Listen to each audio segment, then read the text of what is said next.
C'est un portrait d'Alexia Sauvageon. Je ne veux pas faire semblant d'avoir 30 ans, j'ai 55 ans. Le mieux serait de moins se regarder, de plus regarder les photos, de plus se regarder à l'image, parce que quand on est actrice, c'est forcément assez violent, hein.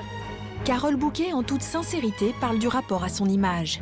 La star nous a accordé une interview exclusive à l'occasion de la sortie de son film Mauvaise fille, où elle interprète une mère atteinte d'un cancer. C'était pas tant, quand t'as fait de la chimio, c'est que les moustiques t'emmerdent plus. Un film pour lequel l'actrice n'a pas hésité à s'en les dire. Mais peine perdue, à 55 ans, la star est toujours aussi belle. Sinon, l'image, moi, je m'en occupe pas. Je sais pas, vous voyez ce que je veux dire, je m'en suis jamais occupée. Alors comment Carole Bouquet a-t-elle toujours refusé d'être réduite à un physique? Pourquoi son rapport à la beauté a-t-il longtemps été compliqué? Quand on vous regarde beaucoup, on se dit pas, on me regarde parce que je suis séduisante, ça m'a pas traversé l'esprit. Elle avait vraiment décidé de s'en les dire, donc elle s'habillait dans des choses informes, elle enlevait les miroirs chez elle. La star est-elle aussi froide et distante qu'elle y paraît? Tout le monde vous dit, non, elle est pas comme ça, mais bon, il faut me connaître, mais je vais pas en même temps, je peux pas mettre une pancarte. Alors, on a tendance à la ranger dans la case dame chic, lisse, bon genre et tout ça, alors qu'en fait, il y a quelque chose de beaucoup plus punk chez Carole Bouquet. Vous allez découvrir qui se cache vraiment derrière cette icône du cinéma français. Moi, c'est très impressionnant. Je suis très impressionné. Il n'y a pas de quoi. Rencontre avec Carole Bouquet ou le feu sous la glace. We'll turn him over to the Greek police. Out of my way, James. 1981, Carole Bouquet est la seconde actrice française à décrocher le rôle si convoité d'une James Bond girl. À 24 ans, la jeune femme impressionne déjà par sa beauté et son assurance. Que vous pensiez qu'un jour, vous vous trouveriez dans un film américain de 25 millions de dollars. Oui. Vous êtes entré dans le cinéma, encore une fois, un petit peu par hasard. Par accident. Là, je crois que c'est un peu la grâce, une chose extrêmement prétentieuse, mais il y a des gens qui rentrent quelque part et puis les gens s'arrêtent, regardent. Quelle que soit la... C'est pas une question de définition du nez ni des yeux, c'est autre chose. Enfin, quand le nez, les yeux sont bien, ça fait pas de mal. Ça fait pas de mal, non, ça c'est sûr. Surtout, je vais pas m'en plaindre, mais ça suffit pas. Les gens ont une image de Carole Bouquet très papier glacé parce qu'elle est née à Neuilly, qu'elle a été adolescente à Versailles.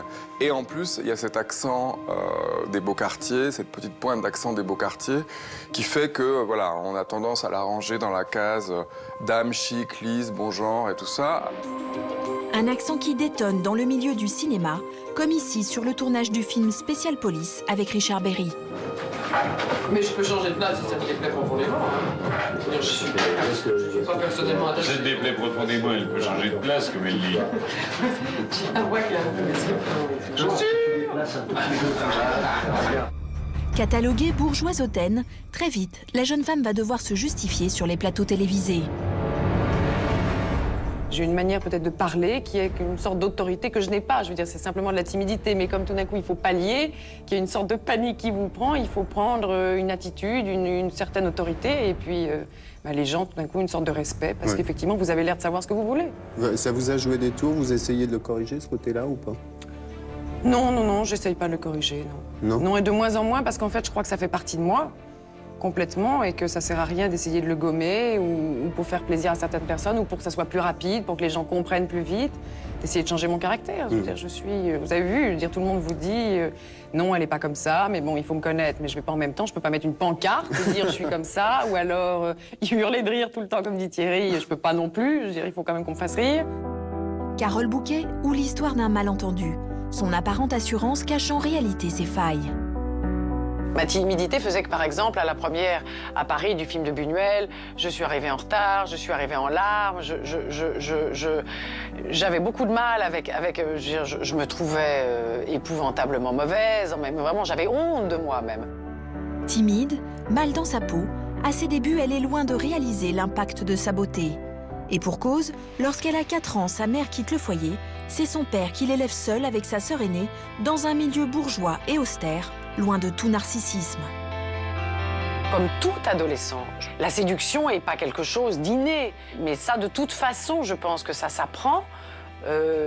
Mais peut-être que ça s'apprend dès l'enfance, quand on est une petite fille, à travers des figures féminines. J'en avais pas dans mon enfance. Moi, j'ai été en plus élevée par un homme, donc, et qui ne s'occupait pas du tout de lui. Je veux dire, il n'était pas coquet. Donc, je ne l'ai pas appris à travers lui. Jeune fille, lorsqu'elle se retrouve confrontée au regard des hommes, elle souffre de ne pas savoir comment gérer la situation. Je voyais bien depuis très jeune que les hommes me regardaient. Ça me faisait plus peur, effectivement, que plaisir. Hein. Parce que je savais pas ce que ça voulait dire quand on est très jeune. Si le regard sur vous se pose très tôt, au fond, on imagine des choses très différentes de ce qu'elles sont. C'est toujours la même chose. C'est comme un cauchemar. L'actrice finit par se sentir agressée par les regards qui se posent sur elle, au point qu'elle fait tout pour cacher sa beauté. À une époque, elle avait vraiment décidé de s'enlaidir, donc elle s'habillait dans des choses informes, elle enlevait les miroirs chez elle, elle se coupait les cheveux de façon hideuse.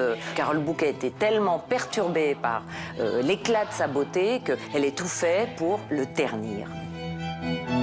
Mais sa vie bascule lorsqu'elle rencontre le producteur Jean-Pierre Rassam. Il a 16 ans de plus qu'elle et va la réconcilier définitivement avec sa beauté.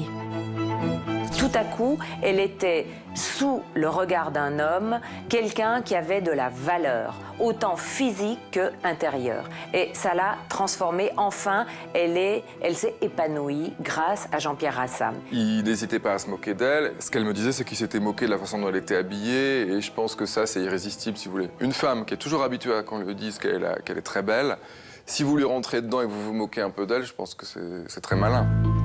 Même si son image de beauté fatale la poursuit encore, Carole Bouquet choisit de ne plus s'en préoccuper. Cette histoire, Rassam, Carole Bouquet, vue de loin, il y avait des gens dans la profession et dans les colonnes de certains magazines qui parlaient du mariage de La Belle et la Bête, parce que c'est vrai que Rassam était un type un peu hirsute et qu'elle était cette sublimité incroyable, surnaturelle. Les gens pensaient que je lui faisais un cadeau en étant près de lui. Et je me demandais, mais ils sont fous, ils ne se rendent pas compte que le cadeau, c'est lui qui me le fait. En 1982, ils ont ensemble un fils, Dimitri. 3 ans plus tard, Jean-Pierre Rassam meurt tragiquement à l'âge de 44 ans. C'est pas parce que le temps a passé, c'est pas la mort qui le rend plus beau qu'il n'était. Il était vraiment exceptionnel. C'était... Exceptionnel, c'est un mot banal. C'est un enchantement de l'avoir rencontré. Ça m'a sauvée, ça a changé ma vie. Peut-être que Jean-Pierre Rassam a été le déclencheur de cette sensualité, de cette volupté qui la caractérise aussi aujourd'hui. Mais il y a eu d'autres hommes après qui ont dû aussi encourager cet aspect-là. Pas besoin de le jouer pour désirer. Vraiment, c'est agréable. En 1989, l'actrice décroche enfin un rôle à contre-emploi dans le film Trop belle pour toi avec Gérard Depardieu. À ses côtés, elle incarne une épouse trop parfaite que son mari préfère tromper avec une femme moins jolie, interprétée par Josiane Balasco. Mais tu sais, peut-être qu'il la trouve trop belle. Comment ça, trop belle? Enfin, je veux dire, trop sublime, trop idéal. À l'époque, les 2 acteurs ne sont que collègues, mais 6 ans plus tard, ils sont en couple. J'aime les ogres. J'aime les gens qui bouffent la vie, qui la... Voilà, J'aime les vivants. J'aime les vivants. Donc... et Gérard, à ce moment-là, était d'une gaieté, d'une folie. Loin de son image de femme glaciale, Carole Bouquet aime les hommes qui lui ressemblent. Quand on la rencontre ou quand on la voit en train de déguster, elle est l'opposé de quelqu'un de bégueule et lointain. On m'imagine, on me parle souvent de ma sagesse, on me parle de mon, voilà, de mon calme, on me parle, mais ça, c'est l'image. Je suis quelqu'un de très excessif. Je voulais être très sage hier, vraiment, hein, je me suis dit, vraiment, et on a fini avec monsieur le maire on a commencé à 8h, on a fini à minuit. en ne mangeant pas qu'un radis. Hein. Voilà. Et ouais, oui. Aujourd'hui, je suis à l'eau parce que je ne peux pas faire autrement. Sinon, je vais me coucher. À Mougins, dans le sud de la France, il y a 2 ans, une équipe l'avait suivie lors d'un festival de gastronomie. Bonne vivante, enjouée, c'était l'occasion pour la star de présenter son vin. Il va divinement bien avec le chocolat, bien sûr avec les desserts. Mais je le préfère avec du roquefort, je le préfère avec du parmesan, je le préfère avec un vieux comté. Parce que sucre sur sucre, pour moi, je trouve ça... Voilà, alors il faut changer un peu les habitudes. Depuis 7 ans, en parallèle de son métier d'actrice, Carole Bouquet est devenue vigneronne par passion.